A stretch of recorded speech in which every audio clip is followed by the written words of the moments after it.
Hello and welcome back to Module 1, the Thinking Writing Model. I know I went a little overboard with the course introduction and academic requirements and so on. So I'm going to try to sort of go through this a little bit more quickly with some degree of expediency.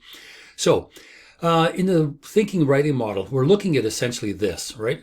So whatever it is that we're talking about, a topic, an issue, a title, whatever, we have to ask ourselves what's called the W5, or the 5 W's, right? Who, what, where, why, when. Those kinds of things are really helpful in contextualizing or situating an idea before we begin to write. And then once we do that, we can then ask ourselves the secondary questions of what next, what if, especially the what ifs. The what ifs are very, very important because it is the beginning of testing a hypothesis or testing the validity of a fact. But we want to start with this descriptive part, right? The 5 W's before we start thinking about an evaluation. This always has to be done first. Okay, so you're here in college and you're here to study fire prevention, fire safety, and you are expected to work at a certain degree, an academic degree that is fairly high, right? You want to keep a high standard in your work. And this is what this course is going to help you to do, right? To think and write more analytically, conceptually, critically. It's going to help you to present your ideas with a degree of clarity and precision so that people know exactly what you're talking about. Here's something that's really odd. Of course, my background is in philosophy, so I would come across these odd things.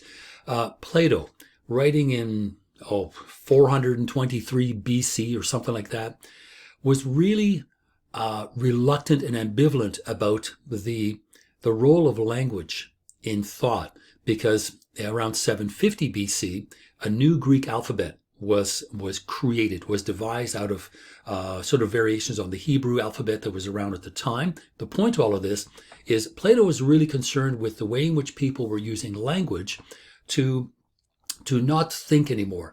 In other words, to just write something down on paper uncritically and then just walk away. Because Plato was all about seeking agreement. And again, his dialectical method, a discussion towards consensus. Well, now you can't do that because you're not there. All you have is a written word. And so think of the same sort of thing. Imagine that you're not there to defend your position, which is what Plato was hoping that the live person could do face to face.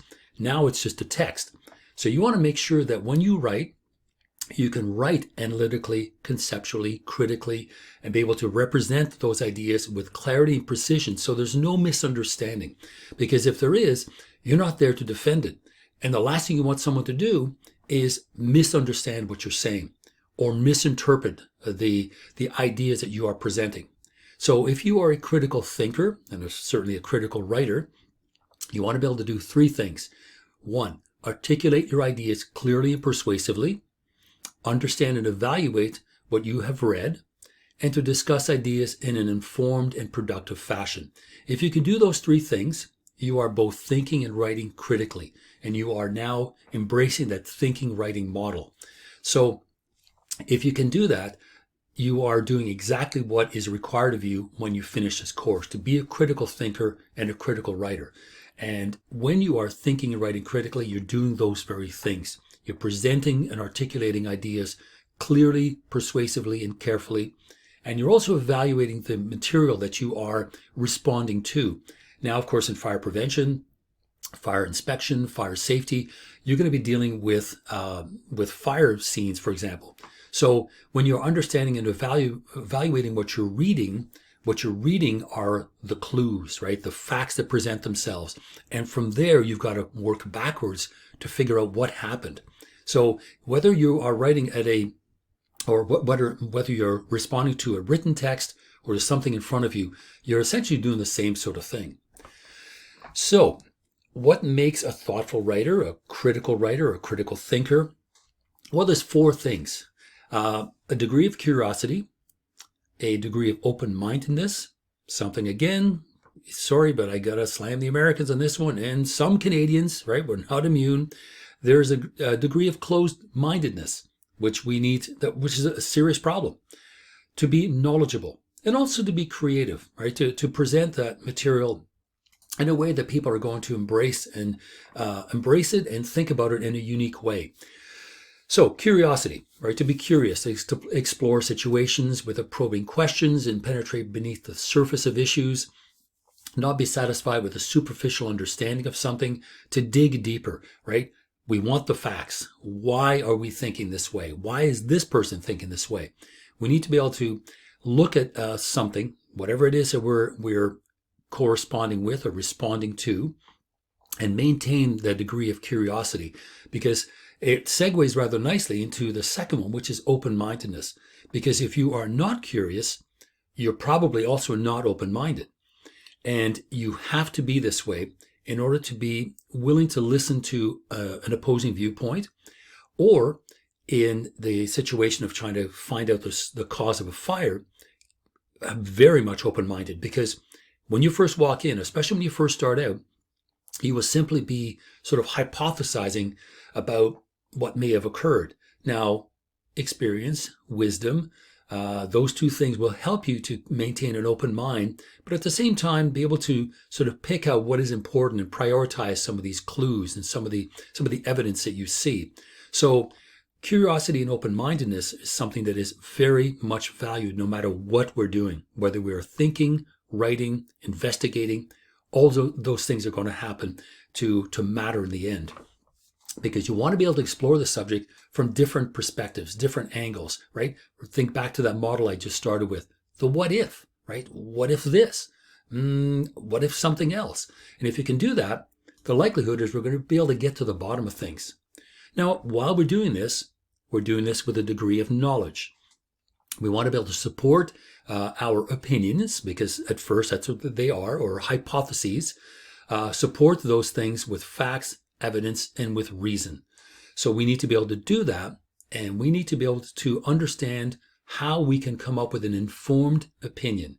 And that informed opinion is one that is based on knowledge, based on facts, based on evidence, and based on reasonable arguments. And if we can do that, we will be better able to present ourselves as knowledgeable individuals, both in thought and both in writing. So that's what we want to do. That's what we want to try to set out to do. And finally, the last one, which kind of sort of overrides all of these things. And again, it's not sort of, a split of 25 all the way through to 100. Depending on what's going on, the percentages that add up to 100 may shift. But certainly creativity might kind of come in more so towards the end in the writing of the report, right?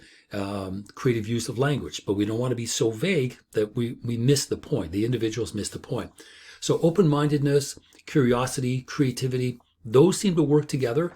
But creativity here is coming up with inventive approaches to the subject, which again, being creative and open-minded tends to be what distinguishes us from AIs, which, let's be honest here, as much as possible, let's maintain that to the best of our abilities, because that's right now what an AI cannot do. They cannot think creatively, right? They can only use the inputs that have been put in, right, into that robot. So curiosity, open-mindedness, creativity, those are uniquely human capacities, or at least I'd like to think so, because that certainly is what distinguishes us from a robot, from a machine. And when we talk about creativity, we're talking about developing inventive approaches to the subject, excuse me, and being able to the word is to think outside the box, right? Please, someone come up with something new, but generally speaking, that's what we're talking about, is breaking out of those established patterns of thinking. Now that becomes important when you are investigating a fire and you have a tendency to look at things a certain way. You don't want to become so set in your ways that you are missing other pieces of evidence, other clues that may lead you down a different path. So you need to be very careful about the degree to which you leave yourself open to creativity and leave yourself open to thinking outside of established patterns of thinking. Because what that is, that now borders on what's called ideological thinking, right? Maintaining the status quo. And that's not something we want to do all the time. I'm not advocating for revolt. What I'm advocating for is not being so set in maintaining a status quo, maintaining always the same established pattern of thinking. We need to be able to break out of that as often as possible. So thinking critically by carefully exploring our thinking process is one of the best ways in which we can become a mature, educated human being, and we can think through the particular subjects that we're asking to interact or being asked to interact with. So writing thoughtfully, thinking critically, those two things are very important. Those are the main tools that we have to be understood. So what makes a good writer? What makes a critical thinker, a thoughtful writer? Well, you can ask yourself very simple questions, such as, okay, what is the purpose of this communication?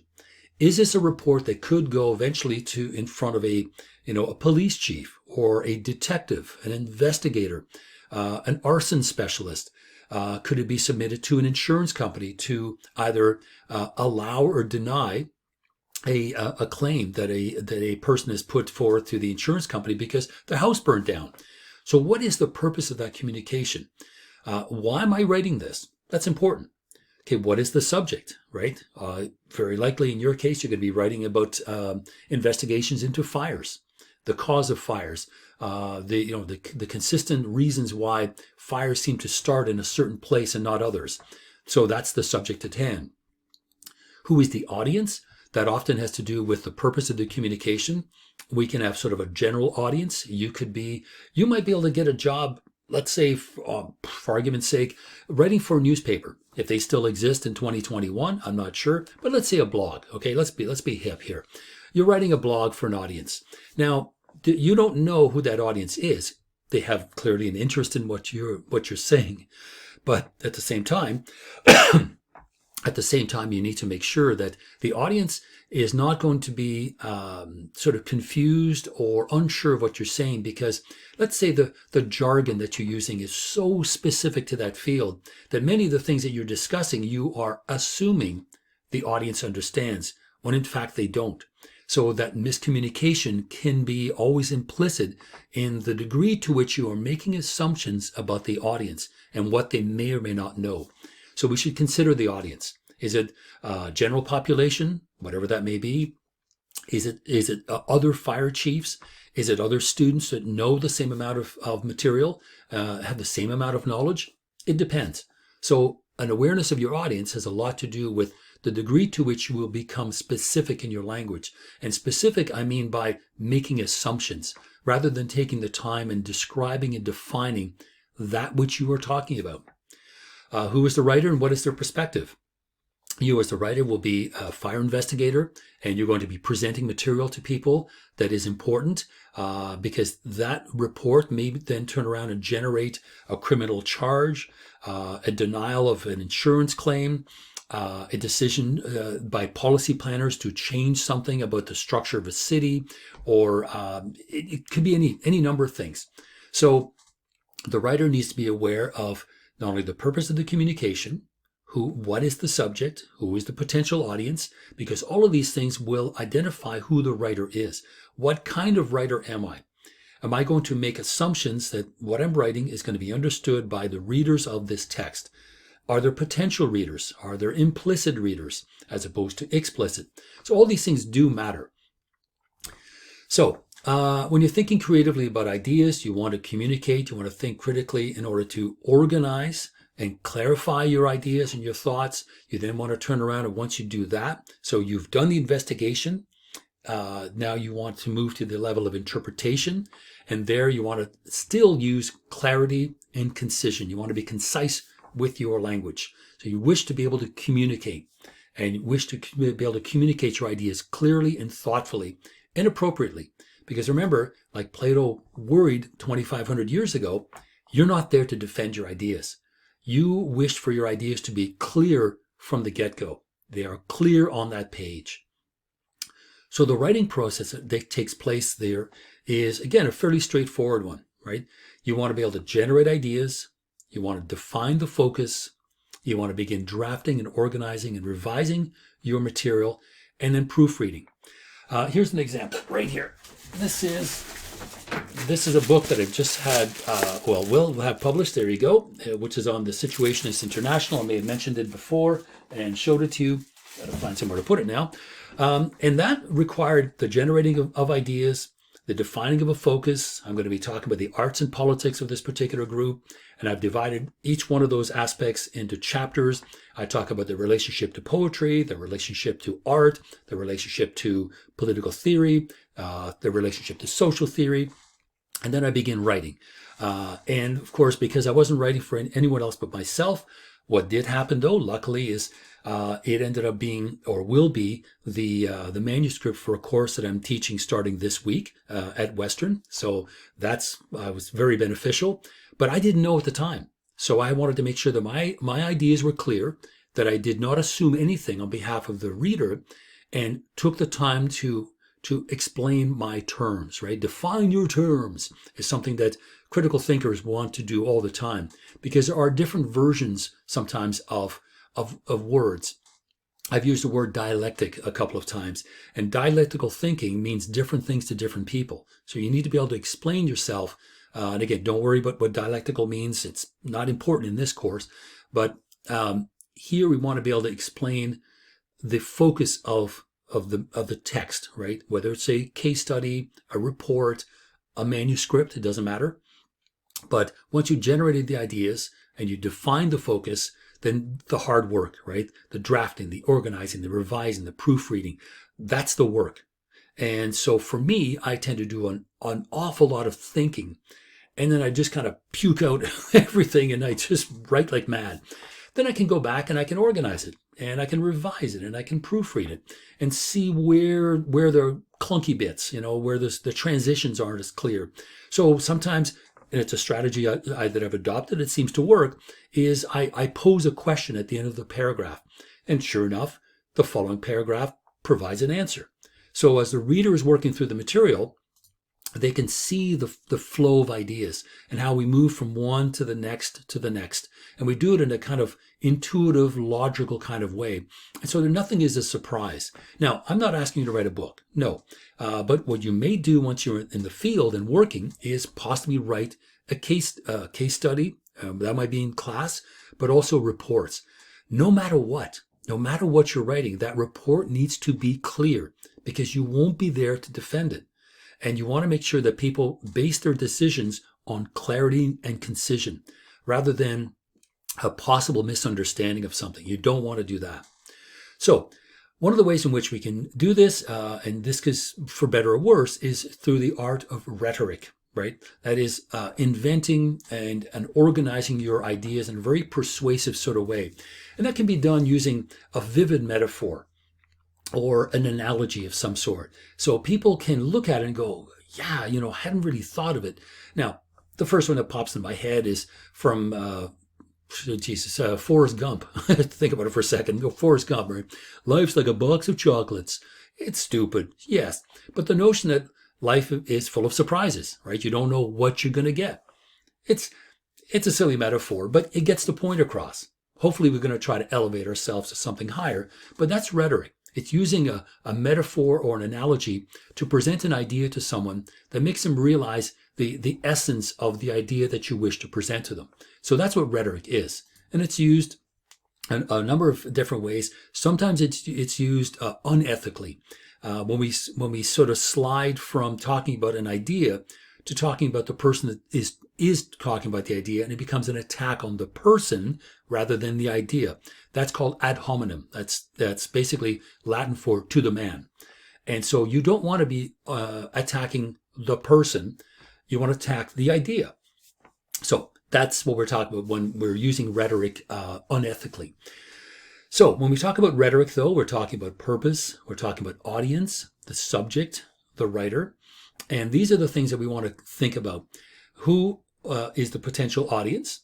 Do we know them right off the bat? Or am I just writing an article that will appear in a newspaper or magazine or journal of some sort? That is kind of a general interest magazine. So all kinds of people are going to be reading it. So how much should I assume? Well, I would say, other than interest, you might want to make sure that you clarify some of the terms, some of the ideas that amongst your peers all of you know what the following acronym stands for. It's one of these things where you need to be careful and balance what you think as a person may or may not know versus the assumption that, yes, now kind of, really bogging down this text with all these definitions. Well, if you're writing a report, there's a chance that you could put an appendix at the end, which is definitions. So now you've now solved that problem. And you can write at the very beginning, see Appendix 1 for definitions of terms. Now those people who understand the terms can just keep on reading. Those that don't can now refer to a different part of your text where they can get those definitions. So the writer, the audience, the purpose, all these things matter in the way in which we can sort of structure this thing. So the first thing we want to ask is the purpose, right? What is the purpose of your writing? Because every act of writing has a purpose. Now, in the case of my book, I knew of books on the situationists, but what I did not find out there were books that essentially situated them. And of course, since then, I've found all kinds of articles that use the same sort of goofy premise, situating the situationists. Brilliant. Oh yeah. But they don't actually do that. They always look at one little facet. So I took my subject and I look at it from different perspectives. And then in the conclusions, I tie them all together. So the purpose of my writing was to take this group of individuals, these thinkers and artists and writers, look at them from different points of view, and then find both what makes them different and what makes them common with other thinkers along the same lines. So I situated them that way. So the purpose of my writing was to, in a sense, recontextualize their work and make the reader aware that they weren't the only ones thinking the same way.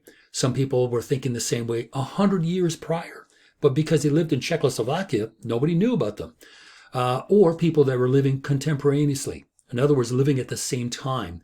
And sure enough, people living in other parts of the world were thinking along the same lines. So that was the purpose of my text, was to make people understand that this group of individuals were both quite unique in their own way, but shared many common interests or many common points of view, especially in the 1960s. So that becomes the purpose of my writing. And that is important. Again, the second one is audience. We want to make sure who our audience is. Now, in my case, I did not assume anything. Now, since then, since students have enrolled in the course, I have a couple with a very strong background in art history, but may not have much of a background in terms of politics or economics or social theory. So they're not going to be lost. They can read through the parts about art history and feel very comfortable. And it's in the chapters on, political theory and social theory, it will be explained.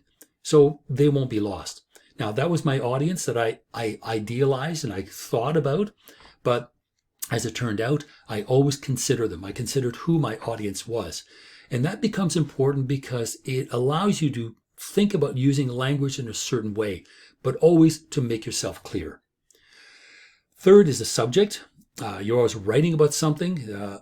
Every piece of information that is written about something. Even a show like Seinfeld, which was on in the 90s, probably before some of you were born or when you were kids, it was allegedly a show about nothing. But if you go back to watch it, it was always about something. Something ephemeral, something innocuous, something that was almost kind of everyday-ish, but it was still a subject. So to write about a non-subject, that's difficult. Some people think poetry doesn't have subjects. It does. It's just couched in different kind of language.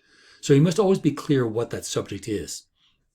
And then finally, the writer, any person that is writing words on a page can consider themselves a writer. You don't have to be professional. You don't have to be a full-time, paid writer, but you're a writer. You are writers right now as students. That's what you do. Whether you're writing case studies or short reports, or you could be answering questions for a quiz, you're still being writers. And you want to be clear, right? You want to be clear to the person that is reading. So there is a relationship established between the writer and language and the way in which you consider your intended audience. Because there will always be an intended audience, or the writer is thinking about someone that's going to read this thing. But at the same time, other people could pick it up. And so you always have an intended audience and an implicit audience. But as you work in the field and you're writing reports for insurance companies or City Hall or some other group of people, your audience will always be very clear. It shouldn't be something that's kind of left in the dark and you kind of, clawing blindly at who it is that may read it. Very often you're going to know exactly who it is that is going to be reading it. So as you are thinking and then you are writing, you want to think creatively and you want to write creatively, right? You want to discover ideas and especially the connection among and between ideas, which is what I ended up doing in my book. That's where it really happens it really shines, right? The work shows off. Now, for me, I love history of stuff. It took me years to come around to even the idea of history. For some reason in high school, I don't know about now, but in the 1970s when I was in high school, it was Canadian history. Oh my God, it was boring. Since then, since I've read real Canadian history, yeah, we have a very rich and provocative history, some of which has been, less than stellar. And we've talked about this in the ethics class at residential schools, which again, I'm not lying. I had only heard about these things about maybe 15 years ago because history books made a really, really good job in not discussing it. Now, was that being ethical? Of course not. But that was the way the history books were written. Now, to get back to what I'm talking about here, the notion of the history of something is something I've now really become fascinated with. So I like to see the connections between things. So that's when I write, I'm at my most creative, I would like to think so, when I see and I discover these things. And quite often it's just literally that. It's a discovery. Because like a bloodhound, I check footnotes and having the ability to read 2 other languages, super fascinating because now I can find things in French or things in Italian and I translate them and say, this has never been translated into English, but it's really worth knowing. It's important to know. So that's what I'm doing when I'm writing creatively. I'm discovering not only ideas, but the connections between ideas. Now, again, I'm not asking you to write a book for this course, but sometimes these are the kinds of things that make a really good read. It was chock full of really interesting ideas, and connections within ideas. That's when the writing really shines. It really sort of jumps off the page and is interesting and engaging. At least it is for me. So as we were talking about our initial ideas and the way in which we want to express them, the process of writing, again, writing thoughtfully. When you're thinking about writing thoughtfully, that's going to shape your ideas, right? It's going to shape the way that you express them because it has a lot to do with the way in which you wish to present your thoughts.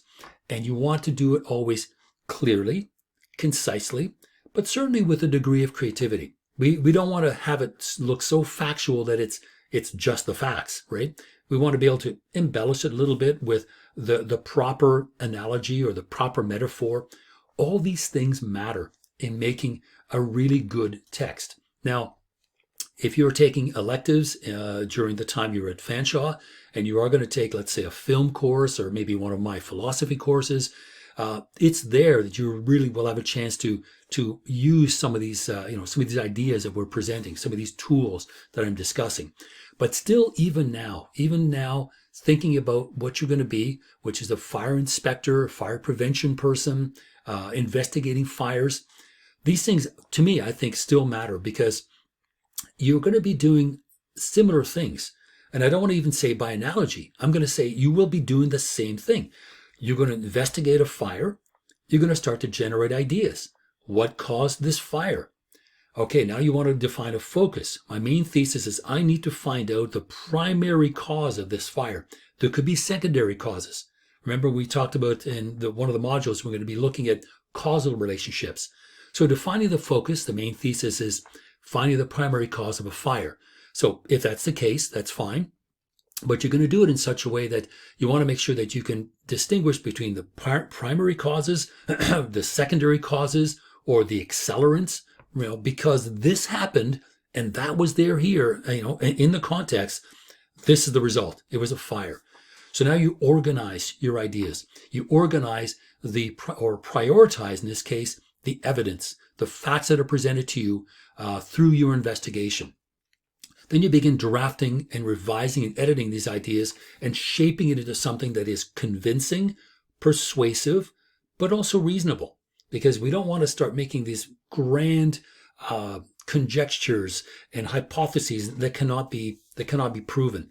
And if you were to even try to do that, you would have to identify it very clearly in the text that this is exactly what you're doing. I am hypothesizing here and I don't have any evidence, but I have a hunch. You need to identify it as such, because if you don't, then the reader is going to not see that statement, because even if it's up here in your mind, you have to make sure to put it down on paper. I know it sounds very simple, but it helps with clarification. And also, too, it doesn't hurt to show the work to other people. And collaboration is a very good thing. I unfortunately don't have anybody that I was able to work with, or did not have anyone that I could work with while working on my manuscript. But sure enough, apparently when you send it to a publisher and they accept it, they ask you, who would you like to have read your work? Well, after you regain consciousness, like, oh my God, you start thinking, well, who would be an expert in this field? So there's a level of collaboration. So now I'm sitting here waiting, probably in March or April, I'm going to hear back from the readers who have the expertise, my quote unquote collaborators, that either may rip this thing to shreds, I hope they don't, but at least offer constructive criticism that will make this manuscript even better. So when you collaborate with people, often that's what happens. You might have another set of eyes that will read through something, go, this is kind of unclear. I'm not sure how you jump from this to that. You might want to kind of explain, right, okay. And here's what happened. You thought about it, you had worked through the idea, but you forgot to put it on paper. And if it is a kind of an illogical leap from one thing to the other, you might want to just stop, go back to the revising and editing and proofreading, and just even add a couple of sentences that will make it clear. So sometimes it's as simple as that. So no matter what, right? When you are writing, it always starts with a subject, and you start with your clear subject. A fire. A fire occurred here. That's your subject. Or it could be other things. You could be looking around and trying to, devise more efficient or more safe ways to do certain things that will minimize fire. For example, a couple of years ago, there was a fire here, a home fire, and the woman that died in the fire apparently was buying her cigarettes at the reservation. And the reservation cigarettes are not made the same way as regular cigarettes are made, because apparently, you guys probably know this, but I had learned that when I investigated, that the cigarettes bought on a reservation are made with paper that continues to burn even if you don't inhale. Apparently, cigarettes made, officially, or at least by companies, those are made with a kind of almost a fire retardant paper. So you have to continue to draw on that cigarette, otherwise it goes out. And this was done in order to stop people from falling asleep in bed while having a cigarette and possibly causing a fire. So somebody at some point either investigated this enough. I said, look, we need to come up with something that, it seems that people fall asleep, the cigarette falls out of their hands or between their fingers, or their hand goes down on the blanket, and up they go in flames. So the subject here was, can we make a fire retardant cigarette, or at least a cigarette that will go out on its own? So you could be, taking a subject and expanding it and looking for ways to make it safer, or you could be also investigating something which has already occurred and working your way backwards, right? To go from the finished thing, which is the fire, backwards to what possibly caused it. And I'm going to say these things, this primarily, this secondarily, and so on. So once you do that, then you want to bring everything into focus, right? And when you bring it into focus, that's when you start thinking about your thesis. Now, this kind of sounds like, essay writing, and it is, because that's where it comes from. But at the same time, you can still have a focus and a thesis in a report, in a case study, because case studies are about things, right? Case studies have subjects. Short essays have subjects. So no matter what, the subject, the focus of that subject, the main thesis that is generated from that subject, all those things still matter. So you've thought about things, you've come up, you have ideas, and then you come up with a thesis. and then you plan and you organize your paper. And again, this should sound like either high school, English essays, or certainly essays that you've written in the past, or even for my course in ethics. So once you have a tentative thesis or a claim that you wish to make and then prove with facts, then you can start to organize your paper. And you can brainstorm, you can sort of come up with a variety of things, and you can, if you're lucky enough to be able to remember them all, then you can prioritize them in your head, or you can write them down on paper, and then you can sort of look at it objectively and say, well, I guess really the main thing I want to do is this, which turns out to be, number 3 out of 5 different things. Then you prioritize. So you go from idea to organization to planning to creating. And all these things do happen sometimes within 15 or 20 minutes. It is possible to do that. So once you get all of that out of the way, then, well, for some, the fun, to others, the hard work, which is the drafting, the revising, the editing, all of these things really start to make an impact, because now you've got something to work with. It's hard to start drafting and revising on a blank page. It's impossible. But get something down on paper. And as it says in the module here on the page, don't obsess over trying to craft the perfect sentence. Just begin writing. Get those ideas down on paper. They can be in point form. They can be in just a few words. But start with something, because then that's the best way to begin, and that will lead to something substantial. And again, as you're writing and drafting, right, you want to still keep your eye on the prize and say, okay, what's my point? What am I talking about? Again, to use my manuscript as an example, each of the chapters had a sort of a general idea. I looked at symbolist poets that were writing between about the 1840s to the 1870s, and yet I'm talking about a group that existed about 100 years later. But I still wanted to keep my eye on the prize, which was, what were some of the things that these poets were talking about 100 years before this group came into being that influenced them? Oh, okay, that's my point. So before I can start talking about what influenced the group that came after, I kind of need to articulate what it is that these people were doing. So my point is, okay, before I tell you what influence this first group had on the second, I need to tell you what they did. So that's where the drafting and revising and the organizing really comes into play. So often I would ask myself, I would be hypercritical and go, okay, I don't understand. What's your point? I don't get it. And the I don't get it part is a really, really good way to make sure that every sentence says something. Now, again, you're not writing an essay in this course, but hopefully you'll be able to use this kind of knowledge for other situations where you're asked to write a case study or a short report of some sort. Because there it is, right? The same questions come up. What's your point? I don't get it. What do you mean? Prove it to me. Oh, perfect. Prove it to me. Well, here are the examples. Okay, again, very quick one, sort of harp on my manuscript all the time. Here's something that I discovered and didn't know.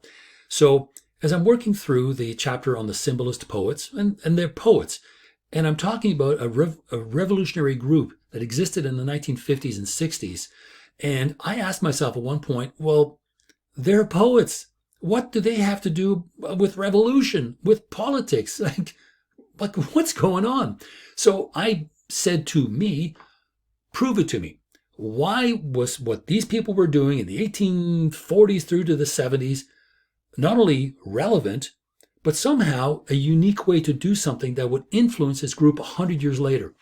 Well, I started to look around, but because I'd asked myself that question, prove it to me. Why were these people important, and what were they doing that made what they were doing important? Well, it turns out that in France in the 1830s and 40s, because they had just very shortly prior to that gone through a revolution, the French Revolution, which is 1778 to, depending who you're talking to, on and off almost 10 years, there was revolution in the air. So the French censors were watching everything. They were reading newspapers. They were watching to make sure there was not any kind of inciting of violence, inciting a revolution. Well, guess what happens? A lot of people were flying under the radar that were writing fiction. The censors never thought, oh, well, fiction writers wouldn't be talking about that. They're going to read, writing stories about who knows what from 100 years ago. Well, poets and fiction writers could talk about situations in a fictitious setting. and start airing some of the grievances that the revolutionaries who were being watched by the censors could talk about. That's what happened. And so that's why this particular kind of writing, fiction writing and poetry, was where people could discuss, radical ideas and fly under the radar and not be caught by the censors. I thought, cool. But I never knew that. But I asked myself that question. I said, why is this important? Prove it to me. And I did. And so I'm hoping when readers read that last section on the symbolist poets, they're going to go, wow, I didn't know that. That's a pretty cool thing. So sometimes if you leave yourself open and you're open-minded and creative and curious and, you want to find out about these things, quite often those questions get answered. But you have to leave yourself open to the possibility of finding it. So I really lucked out. I think it makes my argument stronger, and it explains why a poet of all people was important to a political revolutionary 100 years later. There was the reason, because they were talking about things back then. And of course, what does that do? It provides a model. So people working in the 1950s and 60s can do the same thing. They too can fly under the radar, because for well over 100 years in France, the censors were very busy making sure to tamp down any kind of revolutionary thought, because it had happened once and it could happen again. So something rather unique, which when I started writing, I didn't even know. But leave yourself open to that kind of stuff. Again, not asking you to write a book, just a very long-winded example. Okay, so as you're writing, you're going to be revising your thinking, rethinking things, and rewriting your work on the paper. You want to be able to revise and go back and sort of really shape that idea into something that is really solid. So it does matter the degree to which you're using language correctly. Now, because nobody writes something well the first time. Often, and I've used this example before, when I start to write even just a short paper, like a 10 or 12 page thing, like a conference paper, where I start is never the beginning. I just start working somewhere. I just get the ideas down on paper. Quite often, where I started the first time, and I've given up sort of hanging on to that and say, okay, I'm going to start here. I'm going to go back later on and see where I actually did start. Well, I know each time that first initial idea often ends up on page 3 or even page 5, because now I have my main idea, my main thesis. Now I need to either introduce it or to set it up or to contextualize it in some way. And that requires writing beforehand, before I lead to this main thesis. So all of that has to do with revision, proofreading, shaping and organizing this material. And I don't know if you have a chance to write essays in other courses, because most of the courses in our department do require some essay writing. But again, these will be tools that will be hopefully beneficial to you. And you ask yourself again, have I made my main point? Is my main point clear and concise and made? Have you proved the point to the audience? That's also important. And is there some way that you could reorganize your ideas? Now keep that in mind, because when we talk on Thursday, one of the things I'm going to ask you to do is to take a look at an old paper. And you can certainly look at one of your ethics essays from last term to reorganize your ideas. But I won't say any more, because I want you to consider that later on. So, the summary. To become a critical thinker and a thoughtful writer requires that you are curious, open-minded, knowledgeable, and creative. 1. 2. Components of any writing situation include the purpose of the writing, the implicit and explicit audience, the subject matter, and the talent, the qualities of the writing. The writing process involves a number of things. Generating an idea, or ideas in the plural. Defining the focus of these ideas, organizing them, revising, editing, and drafting those ideas and shaping them into something that you're pleased with. And that's what I meant when I said, my initial thoughts often end up in, a third of the way through or halfway through, and in proofreading. And finally, collaborating with others can be very helpful, because it gives you that other set of eyes. And of course, in your case, you can show your work to other students, and that will really help you to clarify your ideas, because a student quite often will know just as much as you do, and they may not be privy to your inner thoughts, but they can be at least honest in their assessment in saying, yes, this is very clear. It is clear to me, and I would be sort of the average person. But if it isn't, then accept the criticism of your friends as being constructive. Don't turn around and say, it's a piece of crap, it's garbage. Well, why? Why is it garbage? Like, what isn't working? So constructive criticism can often be very, very helpful. And you gain sort of a different perspective. And then eventually, if you write enough, you may unfortunately be writing a fair bit in this field, you get better at it, right? You get gooder, you get better at it. And that's ultimately what you want to do, become a better writer. Okay, so that's pretty well it. That's 45 minutes. I've kind of whipped through it, but I just wanted to go through sort of the highlights of this thinking writing model. So we're going to meet again on Thursday. Hopefully you have a chance to look at this beforehand. And our scheduled time is noon to 1.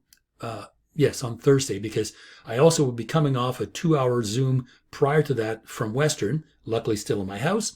So if I sound a little raspy, I apologize. But please do have a look at what we've discussed here today. And then we'll also talk about the first at-home and the first short little quiz. So take care, and we'll talk to each other in a couple of days.